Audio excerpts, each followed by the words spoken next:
شری اکال، السلام علیکم جناب، کیسے ہو آپ سب؟ آئی ہوپ سو گائز آپ سبھی کے سبھی بہت ہی زیادہ بڑھیا ہوں گے. سو گائز آج کی ویڈیو ہے ایک جنات کا عجیب واقعہ. تو مفتی طارق مسعود جی کی یہ ویڈیو ہونے والی ہے. بہت سے کمنٹس آ رہے ہیں اور آپ لوگ دیکھتے بھی ہو، پیار بھی کرتے ہیں مفتی طارق مسعود جی کی ویڈیوز کو، تو ہم بھی آپ کے کمنٹس پڑھ کے یہ ویڈیو بنا رہے ہیں.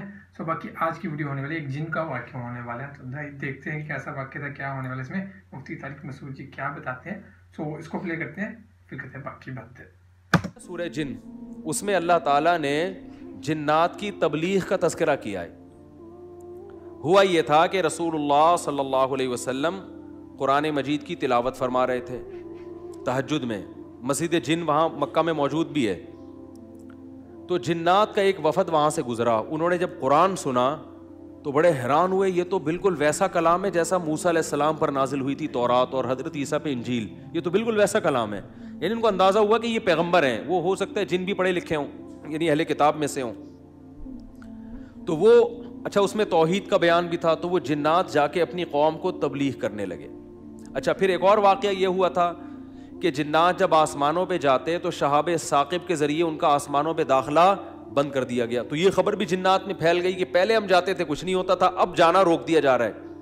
یہ جو شہاب ثاقب ہوتے ہیں نا، چنگاریاں، اس پہ سائنسدان اعتراض کرتے ہیں یہ تو ویسی رگڑ لگنے سے وہ یعنی ستاروں کی ایک ٹکڑے، سیاروں کے ٹکڑے ٹوٹتے ہیں، رگڑ دگنے سے یہ ہوتا ہے. تو یہ کوئی اسلام کے منافی نہیں ہے. اللہ تعالیٰ کسی جن کو مار سکتے ہیں، اس کے فرشتے کسی جن کو مار سکتے ہیں اس کے ذریعے، رگڑ بھی لگے اور وہ جل بھی جائے اور جن بھی مر جائے. تو اس میں کون سا کوئی وہ ہمیں جن تھوڑی نظر آ رہا ہے، ہمیں تو وہ شہاب ثاقب جاتا ہوا نظر آ رہا ہے. اور یہ بھی ضروری نہیں ہے کہ جب بھی شہاب ثاقب ٹوٹے تو کوئی جن ہی مر رہا ہو، اس سے اتفاقی حادثہ بھی ہو سکتا ہے. یہ تو اسلام نے یہ نہیں کہا کہ جب بھی آسمان پہ آپ کو رگڑتا ہوا ستارے کا ٹکڑا نظر آئے گا تو وہ جن ہی ہے جس کے پیچھے جا رہا ہے. وہ بعض دفعہ ایسے ہوتا ہے کہ جنات کا تعاقب ہوتا ہے اس کے ذریعے. تو یہ نبی کے دور میں ہوا. اور اس کی دلیل یہ ہے کہ جب قرآن کی آیتیں نازل ہوئی نا کہ جنات نے کہا کہ ہم جب جاتے ہیں تو شہاب ثاقب آتا ہے، تو اس پر کسی مشرک نے اعتراض نہیں کیا کہ یہ تو پہلے بھی آ رہے تھے، اب تھوڑی آ رہے ہیں، کوئی نیا واقعہ تھوڑی ہے، یہ تو پہلے بھی آ رہے ہیں. تو جنات نے یہ کہا کہ ہم نے دیکھا ہے کہ ہمارا اوپر داخلہ بھی کیا ہو گیا، منع ہو گیا. تو دنیا میں کوئی بڑا واقعہ ہوا. تو واقعہ انہوں نے دیکھا کہ بھائی یہ قرآن نازل ہو رہا ہے اور یہ کوئی دنیا میں نیا مذہب آیا ہے اور یہ پیغمبر ہیں. تو انہوں نے جا کے اپنی قوم کو تبلیغ کی، جس کا سورہ جن میں تذکرہ ہے. تو تبلیغ میں انہوں نے یہ الفاظ کیے کہ وَأَنَّا لَمَسْنَا السَّمَاءَ فَوَجَدْنَاهَا مُلِئَتْ حَرَسًا شَدِيدًا وَشُهُبًا. ہم پہلے کی طرح جب آسمانوں پہ جاتے ہیں تو ہم اس میں پہرے دیکھ رہے ہیں اور شہاب ہے، پتھر ہیں جن سے ہمارا تعاقب ہو رہا ہے. تو یہ کچھ کام ہوا ہے. آگے کیا کہتے ہیں؟ اِنَّا لَا نَدْرِي، ہمیں نہیں پتا. یہ جو دنیا میں عجیب سا کام ہوا ہے نا، لا ندری، ہمیں معلوم نہیں ہے. اشر ارید بمن فی الارض، کہ جو لوگ زمین میں رہتے ہیں ان کے ساتھ برائی یعنی شر کا ارادہ کیا گیا ہے. ام اراد بہم ربہم رشدا، یا اہل زمین کے جو رب ہیں اس رب نے ان کے ساتھ خیر کا ارادہ کیا ہے. آپ کا آئی کیو لیول اگر اچھا ہوتا تو مزہ آ جاتا. آپ ترجمے سے بات سمجھ میں آئی؟ وہ کیا کہہ رہے ہیں؟ ہمیں نہیں پتہ یہ جو نیا واقعہ ہوا ہے، اہل زمین کے ساتھ برائی کا ارادہ کیا گیا ہے، پیسو وائس، فعل مجہول، یا اللہ نے ان کے ساتھ خیر کا ارادہ کیا ہے. بھائی یہ بھی کہہ سکتے تھے کہ ہمیں نہیں پتہ کہ اللہ نے ان کے ساتھ خیر کا ارادہ کیا یا شر کا ارادہ کیا ہے. شر اور خیر دونوں کی نسبت کس کی طرف کرتے؟ اللہ کی طرف، کہ پتہ نہیں اللہ اب انسانوں سے اچھا چاہ رہا ہے یا کوئی عذاب آنے والا ہے یا کوئی کچھ اچھا ہونے والا ہے، ہمیں نہیں پتا لیکن کچھ ہونے والا ہے. نہیں آ رہی بات؟ ارے بھائی جنات کو جب یہ واقعہ ہوا نا، اوپر جانا بند ہو گیا آسمانوں پہ، تو جن آ کے آپس میں گول میز کانفرنس بلائی. انہوں نے بولا کہ بھائی کچھ کام عجیب سا ہو رہا ہے، کچھ ہو رہا ہے، یا تو کوئی بہت اچھا ہوگا یا کچھ برا ہو رہا ہے. یعنی کچھ نہ کچھ تو ابھی کائنات میں نیا ہوگا، اس زمین پہ کچھ نیا ہوگا. بمن فی الارض، اہل زمین کے ساتھ کچھ نیا ہونے والا ہے. اب یہ نہیں پتا کہ اچھا ہونے والا ہے یا برا. تو یا تو دونوں میں اللہ کا نام نہ لیتے، یہ کہتے ہمیں نہیں پتا اچھا ہونے والا ہے یا برا ہونے والا. یا اگر اللہ کی طرف نسبت کرنی تھی تو یہ کہتے ہمیں نہیں پتا کہ اللہ اچھا کرے گا یا اللہ ان کے ساتھ کیا کرے گا، برا کرے گا. بھائی جو بھی کرے گا اللہ ہی کرے گا نا. یا تو اللہ کی طرف منسوب کرو اچھائی کو بھی اور برائی کو بھی, کہ ہمیں نہیں پتا کہ اللہ نے جو آسمان میں پہرے لگا دیے ہیں تو اب اللہ کا ارادہ ہے کہ اہل زمین کے ساتھ کچھ بہت اچھا کرے گا, یا اللہ ان کو سزا دے گا, کوئی برا ہوگا ان کے ساتھ. لیکن جنات کا انداز دیکھو, وہ کہہ رہے ہیں جب برائی کی بات آئی تو اللہ کا نام درمیان سے غائب کر دیا. اشر اریدا, اریدا جو میرے تفسیر کے لیکچر سن رہے ہیں نا اسپیچز چینل پہ, ان کو پتا ہے اریدا اکریما کی طرح ہے, پیسو وائس, ارادہ کیا گیا ہے. کس نے کیا یہ نہیں بتا رہے, کیا تو اللہ نہیں ہے. برائی کا ارادہ کیا گیا ہے زمین والوں کے ساتھ, یا اللہ نے اچھائی کا ارادہ کیا ہے. اب آئی سمجھ میں؟ اب بھی اگر نہیں سمجھ میں آیا تو آئی کیو لیس لوگ ہیں آپ لوگ. پھر وہی پہلی ہے کہ وہ جو سیٹھ صاحب تھے نا, بے وقوف تھے, اپنے شاگرد سے کہہ رہے ہیں, اپنے ملازم سے, کہ ایسی پہیلی پوچھ کہ اس کا جواب میں بتا سکوں, ورنہ بے عزتی ہو جائے گی نا. اور اگر نہیں بتایا نا میں نے اس پہیلی کا جواب, تو میں تجھے چھوڑوں گا نہیں, تیری گردن اڑا دوں گا میں. اب پہلی پوچھ لیکن آسان, تاکہ میری عزت بھی ہو جائے کہ بھائی سیٹھ نے پہیلی کا جواب دیا ہے, جب جواب دوں گا عزت ہوگی, بھائی بڑے ذہین ہیں آپ. تو آہستہ سے اس کو کان میں کہہ دیا کہ ایسی پوچھنا کہ مجھے جواب اس کا آ بھی جائے, اتنی مشکل نہ ہو. اب یہ جو ملازم تھا نا, یہ گرو کہتے ہیں نا اس کو, گرو کہتے ہیں کیا, چیلا کہتے ہیں, چیلا یا چیلا, بچہ بڑا ہوشیار ہے ماشاء اللہ, چیلا. تو وہ چیلا کے اب سوچنے لگا کہ یار ایسی پہلی پوچھو کہ بہت آسان ہو. اب اس نے پہلی سوچ کے آیا, سرائکی میں یہ لطیفہ ہے اصل میں, دیکھو ہک چانٹ مرے سا سدھا تھیا ویسی, یہ میں نے ایک لفظ سیکھا ہے ابھی سرائکی کا. اب کسی کا مطلب نہ پوچھنا, وہ چماٹ لگا دے گا آپ کو کھینچ کے. دیکھو ہک چانٹ مرے سا سدھا تھیا ویسی, ٹھیک ہے نا. تو یہ کسی سے کہنا نہیں, ورنہ کوئی گارنٹی نہیں ہے, ٹھیک ہے نا. تو وہ جو تھا نا, اس میں اس نے پہلی سوچی, اس نے کہا حضور, اب مجھے پوری سرائکی تو آتی نہیں نا, وہ ہمارے حضرت سرائکی میں سناتے تھے یہ لطیفہ, وہ مزہ سرائکی میں ہی ہے. خیر, ہک مخلوق ہے, پونچھ گھمیندی ہے, چولہے کے گرد گھومدی ہے, تے میاؤں میاؤں کرندی ہے بھائی.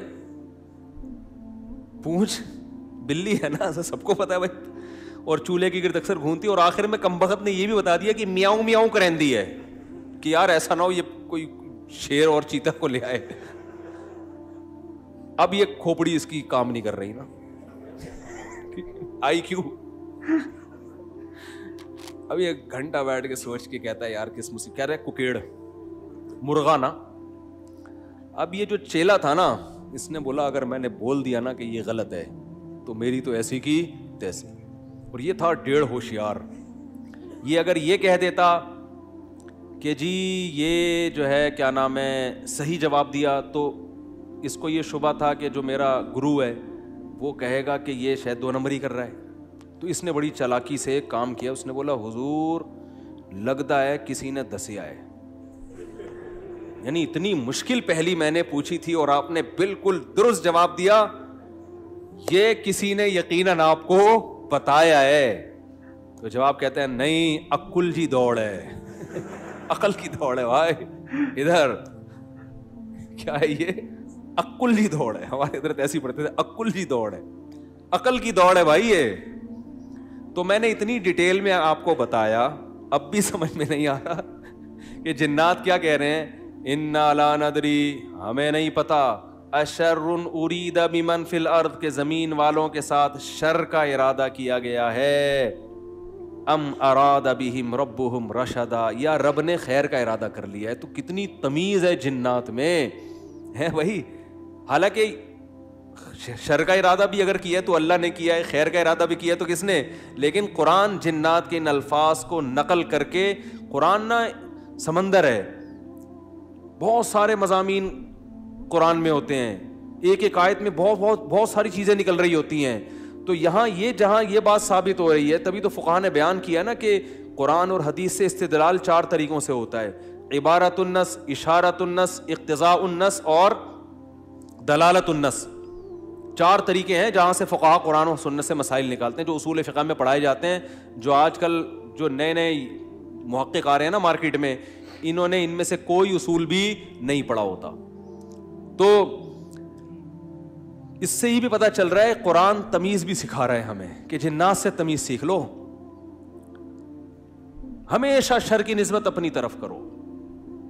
صحیح ہے نا, میری وجہ سے ایسا ہوا, یہ ساری خرابی کس کی وجہ سے ہوئی ہے؟ میری وجہ سے ہوئی ہے.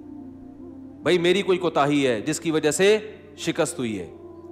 جیسے غزوہ احد میں شکست ہوئی تو صحابہ نے تو اپنے آپ کو جھونک دیا تھا, شکست ہو گئی تو قرآن نے کیا کہا؟ تمہاری وجہ سے ہوئی ہے. ٹھیک ہے نا, تم نے پیغمبر کی اس معاملے میں اطاعت نہیں کی. صحابہ نے یہ نہیں کہا واہ ہم مدینہ چھوڑ کر آ گئے پیغمبر کے لیے, ہے بھائی اتنے ساری ہم نے قربانیاں دے دیں اور اسباب کی دنیا میں کامیابی کی امید نہیں تھی, پھر بھی ہم نے اپنے آپ کو میدان جنگ میں لے جا کے جھونک دیا. اب ایک گھاٹی پہ اگر 50 آدمیوں کے میں سے چند لوگوں نے اگر امیر کی اطاعت نہیں کی تو اس کی ہم سب کو اتنی بڑی سزا مل رہی ہے. دوسرے کوتاہی تو انہوں نے کی ہے اور قرآن کہہ رہے کہ تم نے کی ہے, سب کی طرف نسبت کیوں کی جا رہی ہے؟ صحابہ نے ایسا کوئی لفظ زبان سے نہیں نکالا, کچھ بھی نہیں نکالا صحابہ. اے اللہ ہماری غلطی ہے, ہم استغفار کرتے ہیں, آئندہ یہ کوتاہی نہیں ہوگی. تو کیسا کامیابی کے اصول ہیں یہ. تو بھائی دیکھو دنیا میں آپ کو اللہ کی مان کے چلنا ہے, آخرت میں پھر اللہ آپ کی مان کے چلے گا. سمجھ رہے ہو نا, پھر آخرت میں اللہ کہے گا کہ وَلَكُمْ فِيهَا مَا تَشْتَهِي أَنفُسُكُمْ, تمہیں زبان سے نہیں بولنا پڑے گا, جو دل میں تمہارے خیال آئے گا نا, خواہش پیدا ہوگی, اس دل کی خواہشات کو اللہ وہاں پورا کرے گا. دنیا آزمائش کی جگہ ہے, پیڑے کھانے کی جگہ نہیں ہے, یہاں آزمائشیں ہیں.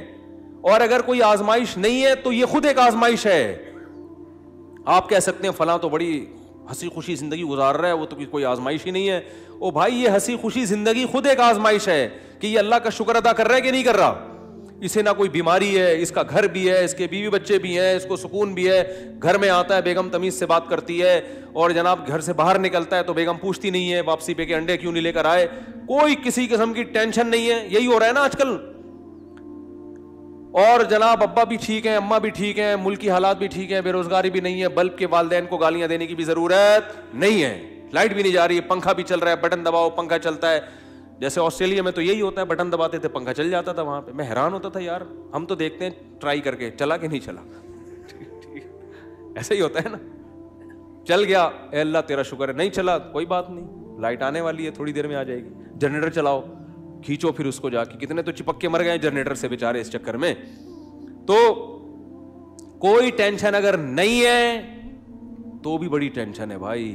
کہیں اللہ ایسا تو نہیں ہے کہ کوئی بہت بڑی پکڑ آنے والی ہے, اللہ کی بہت بڑی پکڑ نہ آنے والی ہو, اس لیے ڈرنا ہے. تبھی کہتے ہیں نا الایمان بین الخوف والرجاء, خوف اور امید کے درمیان ہے ایمان. اللہ کی نعمتوں پہ خوش بھی ہونا ہے لیکن خوف کے ساتھ, اترانا نہیں ہے, خوف کے ساتھ. یار اللہ نے مجھے گاڑی بھی دے دی, گھر بھی دے دیا, بیوی بچے بھی دے دیے, روزگار بھی اچھا ہے, صحت بھی اچھی ہے, سب کچھ ہی مجھے مل گیا, تو کہیں یہ استدراج نہ ہو, اللہ کی طرف سے ڈھیل نہ ہو, کیونکہ فرعون کو بھی سب کچھ مل گیا تھا. صحابہ میں تو ایسا بھی ہوتا تھا جب ان کے سامنے اچھے مرغن کھانے آتے رونا شروع کر دیتے. کہیں ایسا تو نہیں ہے کہ ہم نے نبی کا جو ساتھ دیا تو اللہ تعالیٰ نے ہمیں ہمارے اعمال کا بدلہ کہیں دنیا میں ہی تو نہیں دے دیا, ایسا تو نہیں آخرت میں نہیں ملے گا, اس سے ڈر جاتے تھے وہ. اور آج ہماری حال دیکھو, ہماری حالت دیکھو, خوشی ملتی ہے تو اترانے لگتے ہیں, دوسروں کو نیچا دکھانے لگتے ہیں, اور ایسے سمجھتے ہیں ہم سے بڑا فنٹر دنیا میں کوئی ہے ہی نہیں, اور اعمال سے پیچھے ہٹ جاتے ہیں. خوشی ملی ہے نا تو اعمال سے کیا ہو جاتے ہیں, پیچھے, اور غم ہوتا ہے تو واویلا کرنا شروع کر دیتے ہیں. جیسے قرآن نے کہا ان الانسان خلق ہلوعا اذا مسہ الشر جزوعا واذا مسہ الخیر منوعا, کہ انسان کو جب شر پہنچتا ہے جزوعا, جزا فضا شروع کر دیتا ہے, واویلا, ہائے میرے رب نے یہ کر دیا, ہائے میرے اللہ نے یہ کر دیا میرے ساتھ, میں ہی ملا تھا اب ٹینشن دینے کے لیے. اور جب خوشیاں ملتی ہیں منوعا, اللہ فرماتے ہیں کنجوس بن جاتا ہے, میرا مال میں خرچ نہیں کروں گا, میں غریبوں کا خیال نہیں کروں گا, میرا پیسہ ہے, میری محنت ہے.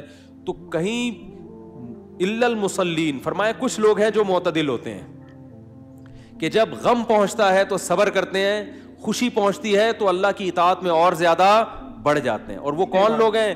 الا المصلین الذین هم علی صلاتهم دائمون, وہ نمازی جو اپنی نمازوں کی حفاظت کرتے ہیں، اور والذین هم من عذاب ربهم مشفقون، آخرت کا سوچ سوچ کے ڈرتے رہتے ہیں، لفروجہم حافظون، اپنی شرمگاہوں کی حفاظت کرتے ہیں، الا علی ازواجہم او ما ملکت ایمانہم، سوائے اپنی بیویوں کے کسی اور کے پاس نہیں جاتے، لاماناتہم وعہدہم راعون، اپنے ایگریمنٹ کے پابند ہوتے ہیں، کسی کو زبان دے کے پیچھے نہیں ہٹتے معاہدوں کے۔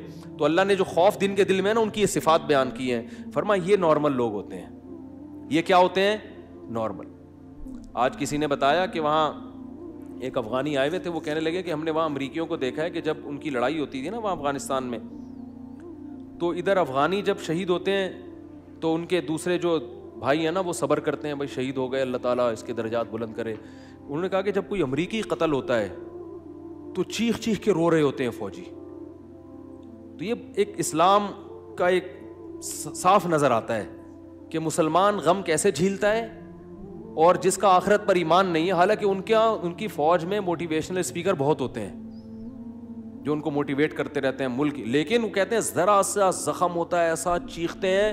ہمارے ہاں بچے بھی ایسے نہیں روتے جیسے فوجی رو رہے ہوتے ہیں، ایسا چیخ رہے ہوتے ہیں اور ایسا ایک دوسرے کے گلے مل رہے ہوتے ہیں، یار تیری ٹانگ ٹوٹ گئی، ہاں ہاں ہاں۔ وہ تو ایسے کئی لوگوں نے بتایا جو بھی آتے رہتے ہیں نا وہاں سے، آنا جو افغانی تو آتے ہیں یہاں تجارت کے لیے، تو کہتے ہیں ہم جب دیکھتے ہیں نا اس طرح کہیں لڑائی ہو رہی ہو افغانیوں میں اور ان میں جو آپس میں لڑائی ہو رہی ہے، تو اس میں یہ منظر ہمیں دیکھنے کو ملتا ہے کہ وہ چیخ رہے ہوتے ہیں، اور جب ان کے زخم ہوتے ہیں تو کچھ بھی نہیں، آرام سے بیٹھے ہوئے، تھوڑا کرار ہے بس، اور کچھ نہیں۔ یہی حال میتوں پہ بھی ہے۔ آپ دیکھ لو، دیندار اگر واقعی دیندار ہے وہ میت پہ چیخو پکار نہیں کرتے۔ سو گائز یہ تھی ویڈیو جنات کا ایک عجیب واقعہ۔ میں کبھی سوچوں کہ انہوں نے عجیب کیوں لکھا ہوگا۔ سو عجیب اس لیے لکھا ہے کہ قرآن میں لکھا گیا ہے کہ جنات بھی جو ہے خدا کو، رب کو بہت ہی اچھے طریقے سے بلاتے تھے۔ تو آپ لوگ کون ہو گے نا، آپ لوگ بھی جو ہے اگر آپ کو خوشی مل رہی ہے تب بھی آپ خدا کو یاد کرو، اگر آپ کو دکھ مل رہا ہے تب بھی آپ یاد کرو۔ یہ نہیں کہ دکھ میں آپ یاد کرو، خوشی میں آپ ان کو بھول جاؤ۔ یہ بات انہوں نے کہی تھی، بہت ہی صحیح کہی تھی کہ جب انسان کو دکھ ملتا ہے تو انسان بھائی یہی کہتا ہے ہمیشہ، یہ ہمارے ساتھ بھی ہوتی چیز ہے، کبھی ہمارے ساتھ پرابلمز ہوں یا ہم بیمار ہو تو ہم یہی سوچتے ہیں کہ نہیں یار ہمارے ساتھ کیوں، یار میں ہی ملا تھا، میرے ساتھ اتنی قسمت میری خراب ہونی تھی۔ اور جب سکھ ملتا ہے، جب پیسہ ملتا ہے، جب سب کچھ ملتا ہے تو بندہ کبھی نہیں کہتا کہ ہمیں ہی ملنا تھا، تب یہ منہ سے کبھی نہیں نکلے گا کہ کسی اور کو بھی مل جاتا، ہمیں کیوں نہیں ملا۔ تو یہ ایک انسان بھائی بہت زیادہ سیلفش بنتا جا رہا ہے، اتنا نہیں بننا چاہیے، سب کچھ یہیں پہ رہ جائے گا۔ تو اس لیے ہمیشہ اوپر والے کو یاد کرتے رہو، چاہے سکھ ہو چاہے دکھ ہو، ہر وقت کرتے رہو، چاہے خوش ہو چاہے دکھ میں ہو چاہے نارمل ہو، جیسے بھی ہو بس کرتے رہو۔ تو باقی یہ تھا واقعہ، بہت ہی امیزنگ واقعہ، اتنے پیار کے طریقے سے سمجھاتے رہے، نہ ہنسا ہنسا کے بھی، یہ مفتی طارق مسعودی کہ مزہ آتا ہے بھائی ان کے واقعے سنے گا۔ سو ضرور سجیسٹ کرنا ان کا نیکسٹ واقعہ کون سا ہم ریئیکشن کریں۔ So guys thank you so much for watching the video, ملتے ہیں نیکسٹ ویڈیو میں۔ بائے۔